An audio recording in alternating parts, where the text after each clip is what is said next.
Who is Mark? Who is Mark? We're starting the Gospel of Mark today, and it might be a year. It might be in Mark. We were in Hebrews for a year, a little over a year, so we might be in Mark for a year. But it is a glorious gospel. We'll talk about that a little bit. But today I want to talk about, most of the time we're going to spend is talking about who Mark is. Who is Mark? Now, I will start off with just a little Bible trivia. And this is easy. You have a 50% chance of getting this right. Do we see Mark in the Gospels? Do we see Mark in the four Gospels, Matthew, Mark, Luke, or John? Who says, yes, we see Mark in the Gospels? Who says, no, we do not see Mark in the Gospels? Who says, I have no idea? Well, barely any hands are really good. Not enough hands went up there. I feel like 40% of hands went up at best. That basically means I don't know, and I'm not even going to put my hand up. We see Mark in the Gospels?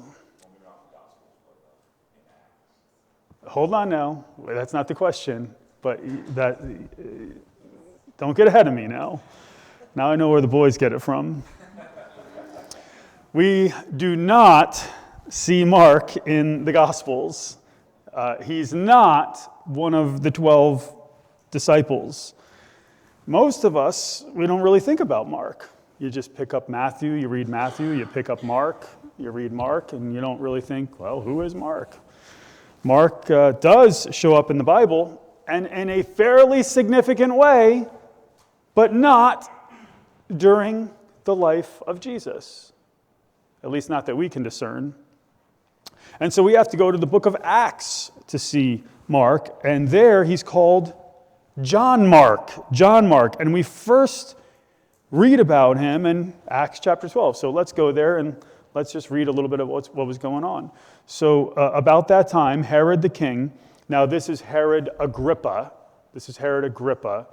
There's a whole bunch of different Herods. There's Herod I like to call him the not so great.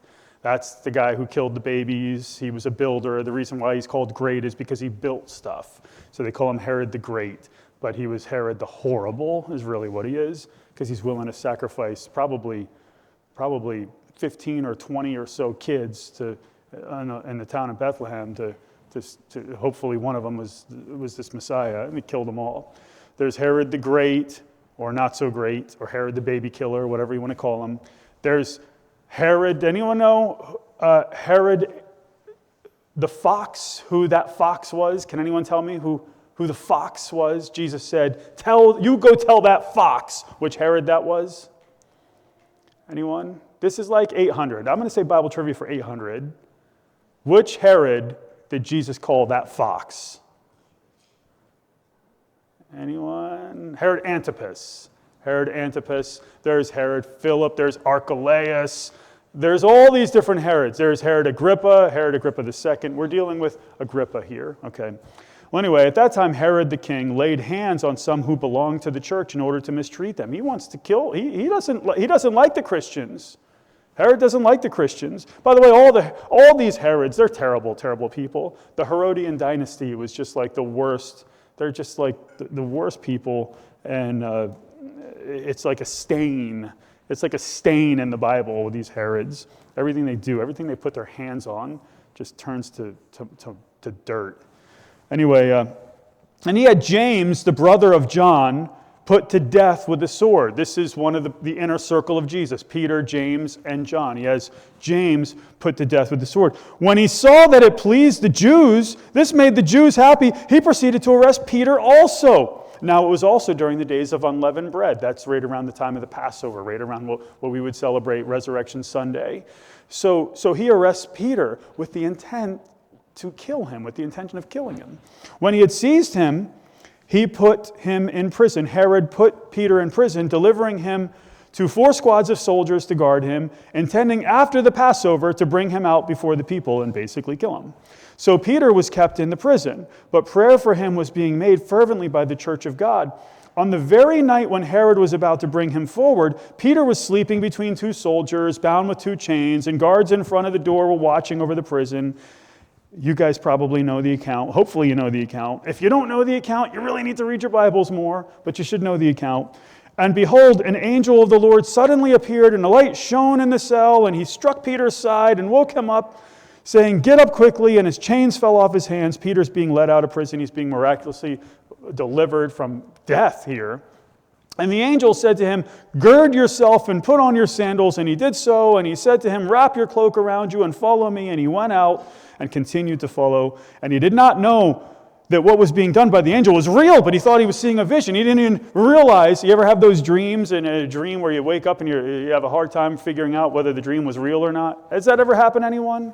It sometimes takes a minute or two, especially if it's like a terrible dream, somebody dies or something like that happens, and you wake up and you kind of got to get your bearings under you, and then you're like, oh, that was a dream. I'm glad that was a dream. Sometimes it's like, man, I wish that was real. I wish the dream that was real. I'm rich, swimming in a big pool, a hot tub, in an island somewhere. I don't know, but whatever. He thinks, he's not sure that he's seeing that what he's experiencing is reality because it's so completely out there. So when they had passed the first and second guard, they came to the iron gate that led into the city, which opened for them by itself. The gate opens up, and they went out and went along one street, and immediately the angel departed from him. And Peter gets let out of jail.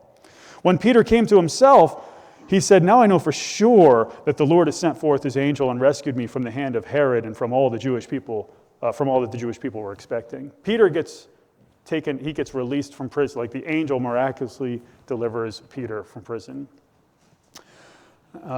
From certain death. Now you might say, I didn't see anyone named Mark in that account.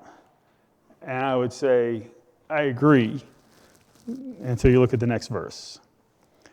And when Peter realized this, he went to the house of Mary, the mother of John, who was also called Mark, where many were gathered together and were praying.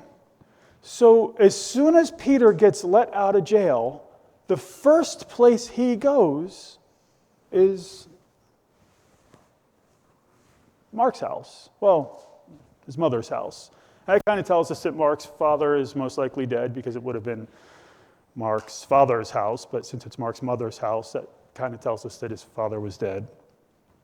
But we might remember the account from here. I'm not going to read it all, but the servant girl runs and tells the people that Peter's there, and they don't believe her, and they're so convinced that he's killed at this point that they think it's his angel and all that stuff.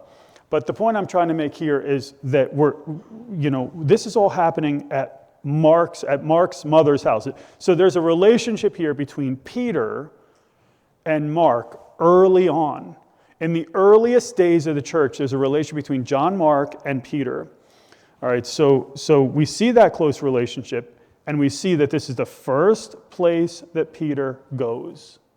He goes right to this house, to Mark's family's house. Remember that for later. The next time we see Mark is during the first missionary journey. So Paul and Barnabas, they're teachers at the church of Antioch. And just to kind of show you where that is, let me orient you just a little bit. This is kind of like a world map of Europe, Eurasia, Northern Africa. This is Northern Africa. This is the Arabian Peninsula. This is Europe, Spain, France, Germany. We know that. This is Italy, because, how do I know that's Italy? Because it's shaped like a boot. You ever noticed a big calf? There's a big old calf there, Do Italians have large calves? I don't know if there's any correlation between the.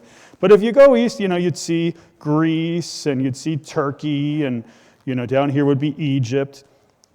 And this little area would be Israel. If we're kind of zooming in the area of Syria, and we were to go north from Israel, you'd kind of come up here to the city of Antioch in Syria, which is not the same as Antioch in Pisidia. So you have to figure out which Antioch we're dealing with, because they're two different places. Well, anyway, they're up there in Antioch of Syria. And Barnabas and Saul returned from Jerusalem when they had fulfilled their mission, taking along with them John, who was also called Mark.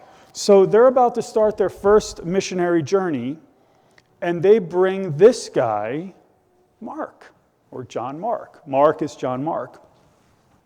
So these missionaries, they sail to the island of Cyprus. You'll see here the island of Cyprus. They sail to the island from Antioch to the island of Cyprus. And John Mark is with them as their helper, okay, in chapter 13 and verse 5.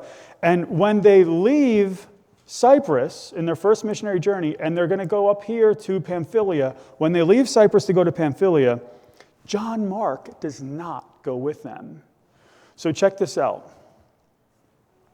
Now, actually, let me just back that up just a little bit to verse 5, where we see John is their helper. That's John Mark. Now, when we come back down to verse 13, we see, now Paul and his companions put out to sea from Paphos and came to Perga in Pamphylia. They're leaving here, and they're going here. But John, remember, this is John Mark, but John left them and returned to Jerusalem. And so the missionaries, Paul and Barnabas, they go on to the first missionary journey, but John Mark doesn't go with them. He stays behind. By the way, that missions trip, the first and second and third missionary journeys, they look nothing like missions trips today. They're vastly, vastly different. I'm not saying that missions trips today they don't have any value, but missions trips today in general, you're building something, or one of the big things today is that they're doing a lot of today is building like water systems in other parts of the world, or medical missions, going in and providing medical care to people, and these are like the modern kind of versions of missions trips. That's not what Paul and Barnabas did. What Paul and Barnabas did is they went to each town, they preached the gospel, they led people to the Lord, and then they planted churches there, and then went to the next place and planted another church, and went to the next place and planted. That's quite a bit different than, what a modern missions trip looks like. Well, anyway, Paul and Barnabas, they continue to do the work of the Lord. Mark goes back home. So, this doesn't look so great for Mark, because basically they just get started. They leave Antioch, they go to Cyprus, and the rest of the missionaries go on to continue the mission, and Mark goes back home. Mark goes back home. He kind of bails out on them. He's given up. We don't know why. We don't know why he gave up, but we know that he gives up. Doesn't that happen sometimes with people, though, in life today?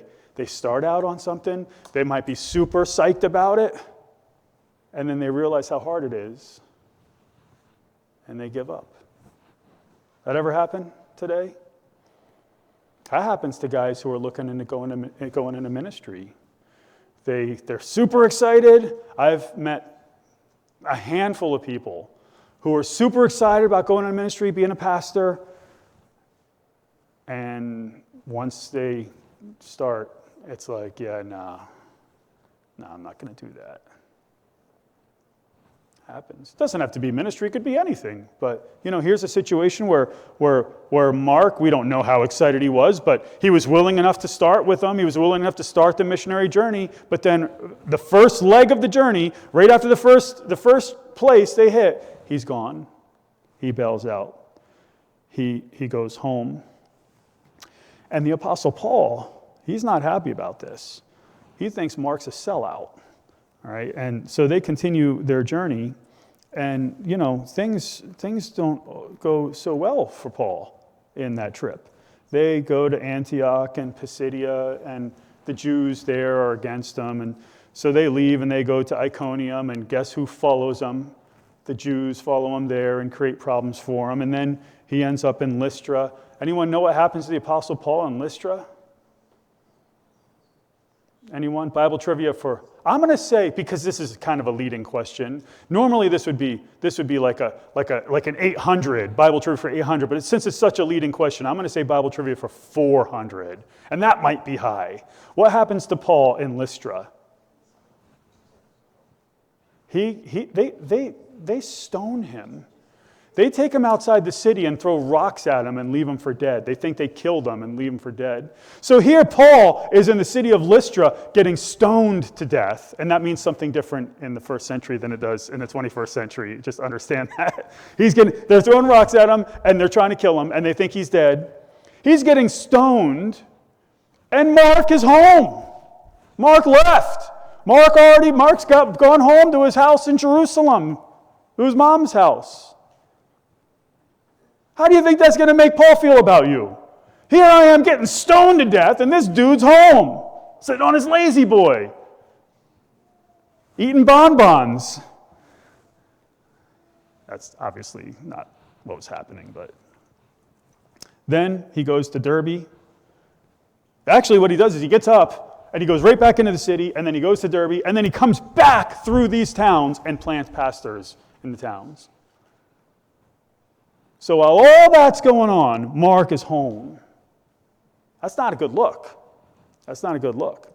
That brings us to the second missionary journey.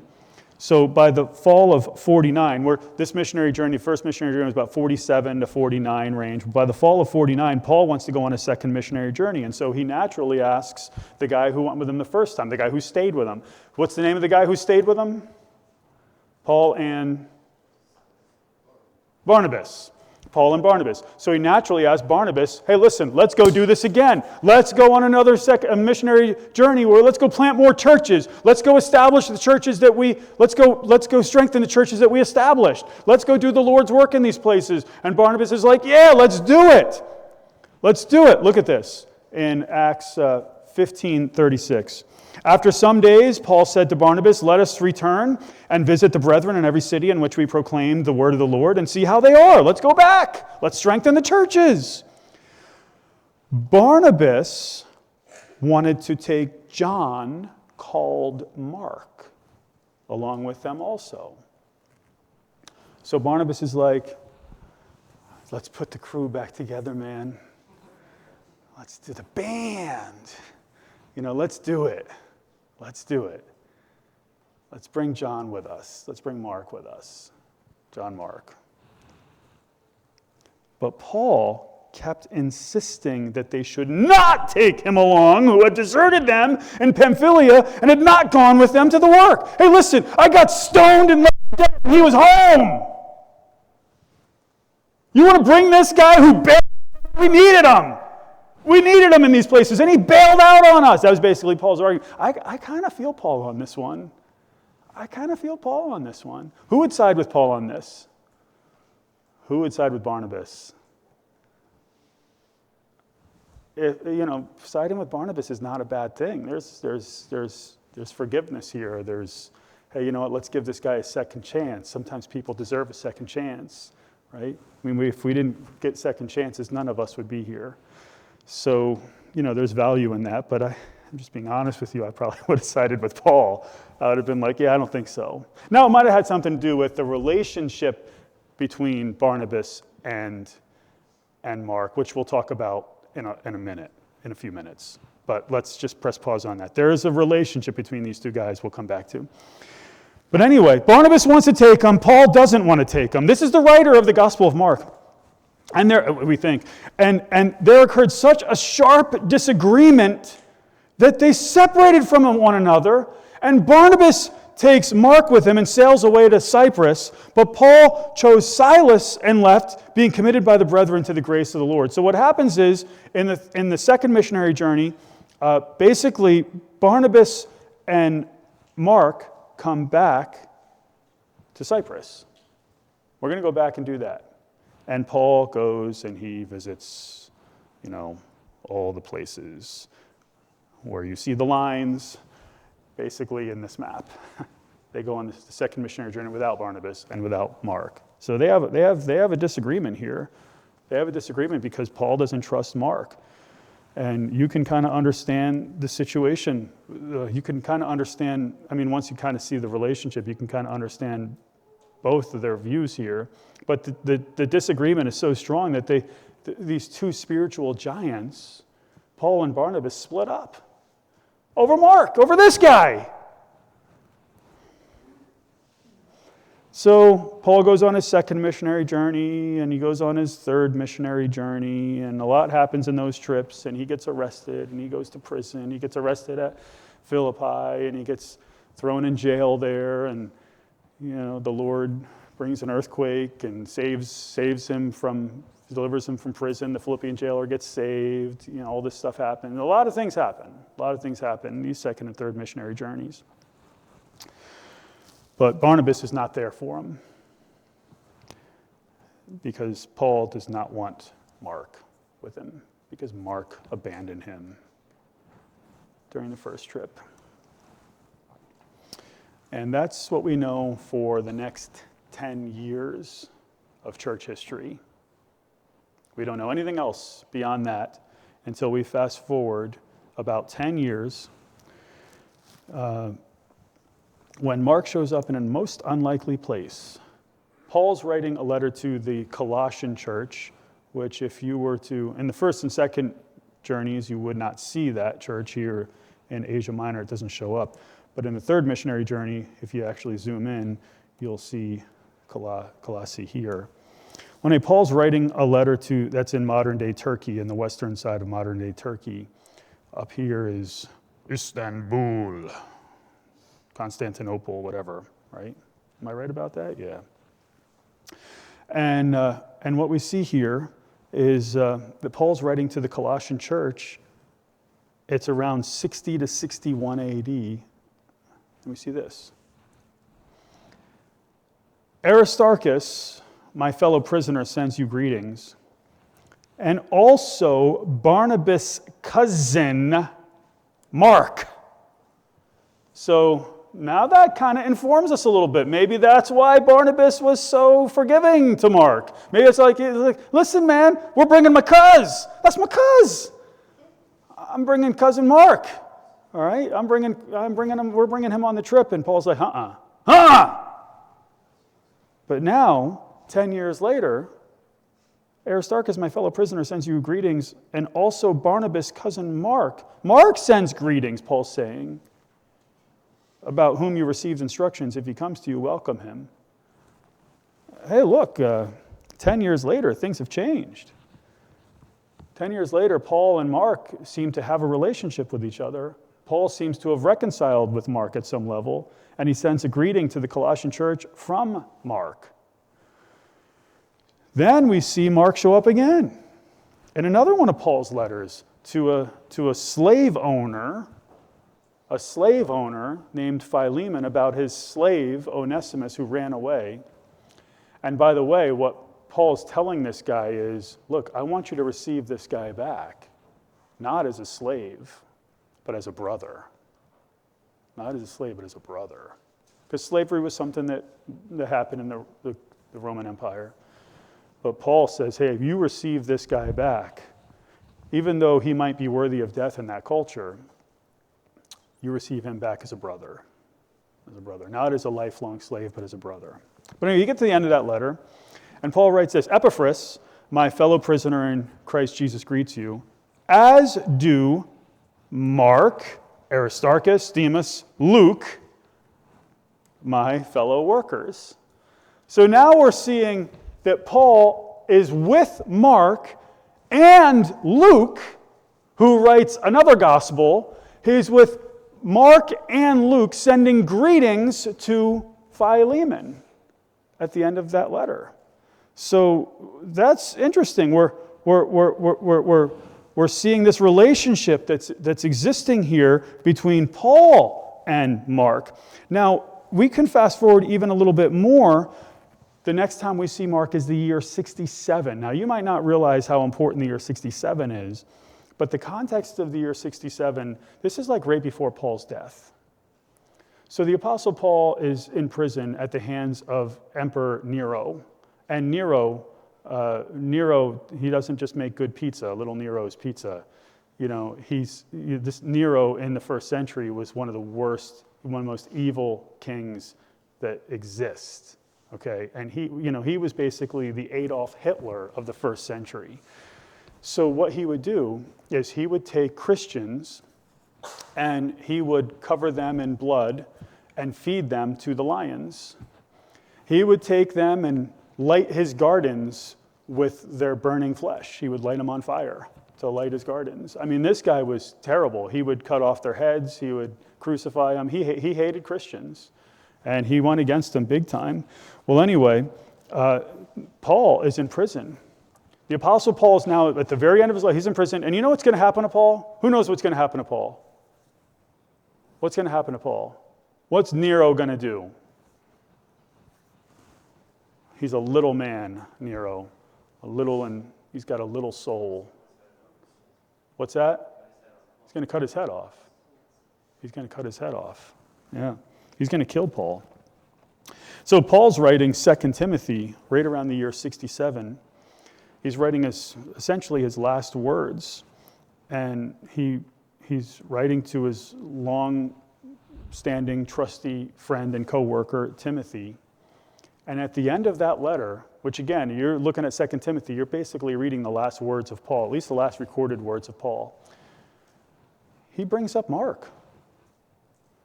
At the end of his life. Only Luke is with me, which tells us something about Luke's gospel, but we'll talk about that another time.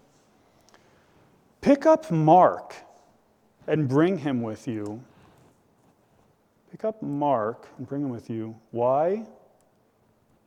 He is useful to me for service. A once useless co-worker who abandoned them is now useful. Things have changed with Mark. Yes, we have a little spot, a little wrinkle on his early appearances by leaving the first missionary journey. But what it shows me is that things change. People change. People can change. People can mature. They can grow up. And so I would say you think twice about a completely burnt bridge. You know, people burn bridges sometimes, and you think in your mind, I like to say the bridge is on fire. I don't know if I want to say it's completely burnt, but it's in flames. It's in flames. We might be able to put the fire out, but you think twice about a completely burnt bridge because sometimes people deserve a second chance. And Mark obviously was given a second chance eventually with even the Apostle Paul. Now he shows up one more time in Scripture. Check this out. And that is at the writing of Peter. Peter mentions him in his first letter. We're backing up just a few years to around the year 63, 64. And Peter writes this, "She who is in Babylon, chosen together with you, sends you greetings, as does my son Mark." So Peter calls Mark his son. Now, this is not his, from what we can understand, this is not his actual son. It's like the language is of like a spiritual son here. But we're seeing this close relationship between Peter and Mark. Now, what we saw is that right at the very beginning is that Peter, the first thing he does when he's released from prison in the early days of the church, the first thing he does is he goes to Mark's house, Mark's family's house. And now, towards the end of Peter's life, what we're seeing is he's writing about Mark as a son, as like a spiritual son. So you have this really lifelong, decades-long relationship between Peter and Mark. And that's the basis behind what a lot of people would say is that Mark is writing Peter's version of the gospel. These guys they've been around each other for a long time, and Peter is giving an eyewitness account to Mark. Before he dies, he's giving an eyewitness account to Mark, who's writing it down for us. When we're reading Mark's gospel, a lot of people believe, and I think I believe this as well, that we're reading Peter's gospel. Now, Mark is the second of 4 Gospels. Last week, I said something about Matthew, Mark, and Luke, and we had a question. I'm going to let Tucker ask his question from last week that I didn't allow him to ask during the announcement times, but go ahead, Tucker. Why didn't I say all 4 Gospels? Why did I say Matthew, Mark, and Luke only last week? Because what I said was, now look, Mark is not exactly, he's not exactly unique as far as his writing goes. That is, I wasn't super psyched. I wasn't super psyched about preaching through Mark. Mark starts off a little brief. I mean, sometimes he's a little shorter gives a little shorter of an account than maybe Matthew does or Luke does. And I didn't mention John. Mark, later on he does at times get into more detail, but there's like 3 paragraphs in Mark that are unique. So I could have just been like, hey, look, I preached through Matthew 10 years ago. Why don't I just go back and just recycle the old Matthew sermons and then just preach the extra 3 paragraphs out of Mark and call it back? I just, gone on vacation a little bit, got some free sermons done, freed up some time and some study. That temptation is out there. I'm going to be honest with you. That temptation is out there, especially when I start Mark and I'm like, hey, I prefer Matthew's account of the temptation of Christ, since Mark only gives a couple verses and Matthew gives us like a whole big account on it. And Mark, Matthew, and Luke essentially tell us the same story. They're called synoptic gospels, Tucker. So John kind of gives a different, it's a complementary account.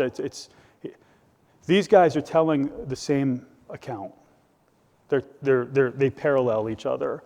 You could read about things that Mark wrote, that Matthew wrote, and Luke wrote. And in fact, in my study time, what's happening a lot of times, except for really one thing, really one miracle, the feeding of the 5,000, pretty much everything else, it's like I'm reading what Mark wrote, and then I'm comparing side by side what Matthew wrote and what Luke wrote. So Matthew, Mark, and Luke essentially write, not all in the same order, not all exactly the same way, but they tell the same stories about Jesus. They're called synoptic gospels. That's why I didn't mention John last week, because John's not one of those synoptic gospels. John's gospel is unique. It's really tells different stuff about Jesus than Matthew, Mark, and Luke tell us. Does that answer the question? Okay, good. Well, anyway, now, some people think Mark's gospel is the oldest gospel. And they think that the other gospel writers expanded. They say, well, what happened is Matthew took Mark's gospel, and he just basically wrote down the stuff from Mark's gospel. He basically remembered what Mark wrote, or maybe he read it, and then he wrote some stuff down. And Luke did the same thing. I don't believe that. I don't believe that at all. I believe that each gospel writer, they were independent gospel writers. Perhaps they knew of each other's works at some level, but they were independent gospel writers, and they were being moved by God's Holy Spirit as they wrote. God breathed it out. That's what I believe. That's what Bible-believing people should believe. But what's interesting is it's like, hey, listen, the early church, you needed to be an apostle. If your work was to be accepted, then you kind of needed to be an apostle. Or maybe like the brother of Jesus or something like that, like James or Jude. So why is Mark's gospel accepted by the early church when he's not even an apostle? And the answer is, look at the relationship that he has with the apostles. Look at the relationship that he has with Barnabas, who technically isn't one of the, with Barnabas. Look at the relationship that he has with the apostle Paul, where there's close relationship at the end of his life where even Paul's reconciled with him and forgiven what happened in that first missionary trip. Look at the relationship, the lifelong relationship, the decades-long relationship that he had with Peter, such that when we're seeing the apostles dying out, and one of the reasons why the stuff that's in the Bible got written is because these guys are dying out, and we need to write down their words before they're gone. We need to write down these Gospels before there's no one left to tell the story. We need to get it right. And the belief is that what Mark does is that he writes down Peter's firsthand account of what happened with Jesus before Peter dies. So that there's a written firsthand account of Jesus' life while the apostles can still tell the story. And that's what you have in Mark. That's what you have in Mark. You have basically Peter's gospel. Again, not my favorite in the beginning. I start out, I'm like, oh man, why did I do this? Why did I pick Mark? I mean, first off, I'm kind of determined to preach through every single book in the New Testament. It won't happen for 10 years. I'll preach through everything else except Luke. In 10 years, I'll preach through Luke. Maybe 8 years, we'll see. Something like that. Luke is going to be last on my list because I kind of want to keep a good 8 to 10 years between synoptic gospels. So it's been 10 years since Matthew. I got to wait a little while before we do the last synoptic gospel. But I want to preach through every single book of the New Testament. And God inspired Mark. Mark doesn't just piggyback on something else. God breathed it out. And so we should study through Mark. We should look through Mark. And I'm going to tell you, the longer I've been in Mark, because now I'm in chapter 5 or 6, the longer I've been writing through Mark, the more I've appreciated Mark. And the more I thought, you know what, Mark actually gives me more sometimes than Matthew and Luke gave me. And I feel like I almost am starting to like Mark better than I liked Matthew 10 years ago. So it's grown on. Mark has grown on me, and I'm sure Luke will grow on me. So I think that'll happen as well. Now I'm not going to be as brief as Mark. In the early when Mark gives just a couple of verses about the temptation, I'm going to come back over to Matthew, and we're going to look at Matthew and Luke's version. We're going to expand on that a little. So when I preach through a synoptic, Tucker, when I preach through one of the 3 synoptic gospels, in essence, we're kind of going through all of them because I'm filling in the blanks with the stuff that Mark didn't mention. You understand? The stuff that Matthew mentioned that Mark didn't mention, I'll say something about that. Or the stuff that Luke mentioned that Mark didn't mention, I might say something. Not every single thing, but I'll say some things about that. So I won't be as brief. All right, if Mark gives 2 verses, 3 verses to the temptation, we're going to spend 11 verses because that's what Matthew gave us. We're going to look at the temptation of Christ, and we might spend a little more time on the baptism of Christ than Mark did, or something like that. So, but anyway, I'm becoming increasingly more excited about the Gospel of Mark. It's a gospel about Jesus. It starts with Jesus' ministry, and it continues going through Jesus' ministry right to the very end. And every paragraph, except 2, every paragraph of Mark, except 2, are about Jesus. And the only 2 that aren't about Jesus are about John the Baptist. He's preparing the way for Jesus, and he's getting his head cut off. Everything else in the entire gospel is about... So this is a gospel about Jesus, and pretty much only about Jesus.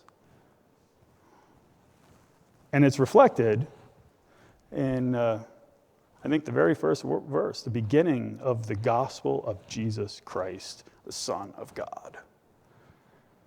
It's a gospel about Jesus. A gospel being written for non-Jews who may be facing persecution. And that day, under Nero, they need to be reminded about who Jesus is. They need to be reminded about what Jesus did. Jesus, you know what? He ministered to non-Jews. And Jesus also faced persecution. In fact, we see people against Jesus so much in the Gospel of Mark, and we see that building so much. Jesus was persecuted until he was killed, or he was crucified, and then he was buried and rose again from the grave, and now he continues his work, and he calls people to place their faith in him, and he calls them to remain faithful to him. And these are all truths that Mark talks about in a context of writing perhaps to a group of people who need to hear that, you know what, suffering, you're not alone. Even Jesus. They even came against Jesus and they killed him. But God raised him from the dead. God the Father raised the Son, God the Son from the dead. And that might just help people who are dealing with persecution get through a difficult time that they're getting through. That's who Mark is. Mark is a close associate of the apostles Peter and Paul. He wants to give these believers a firsthand account of Jesus while he still can before Peter dies. And he's a writer who wants to encourage them to remain faithful to Jesus Christ. And now, almost 2,000 years after Mark wrote these words with pen and ink on a papyrus paper, almost 2,000 years later, we can pull this book up on our smartphones. We can listen to someone read it to us. We can study it in multiple languages if we know those languages. We can look at a couple of good translations. There aren't many, but there's a couple of good ones. My favorite ones being the New American Standard and the English Standard, which I think are two very best translations that exist. Of course, there's the King James, New King James as well. You could read these translations and you could see with great certainty, this is what Mark wrote from the hands of God. These are the very words of God that God breathed out 2,000 years ago. Next week, we'll start looking at that. Next week, we'll start looking at what Mark wrote about Jesus. And perhaps, as we do this, as we go through this book, we remember who's writing, John Mark, where the account comes from. Where does the account come from? We're suggesting that it's Peter, and why he's writing, to encourage people to remain faithful to Jesus Christ. Fairly similar to what Hebrews' point was too. In Hebrews, the point was, if you remember, they needed to remain faithful because of how great Jesus is. The point's not exactly different in Mark. Look at what Jesus did, look what he accomplished, look what he suffered, and look who won in the end. I hope that was somewhat informative for you. I know it wasn't your typical sermon. It was a little more of a Bible study, a little more of a character study than not a personality study, but a little more of a biography of Mark. And next week we're going to jump into the life of Jesus, just like Mark does. So we're going to take our hymnals. And actually, if you just bow your heads and close your eyes for a brief moment of invitation, if you're here and you're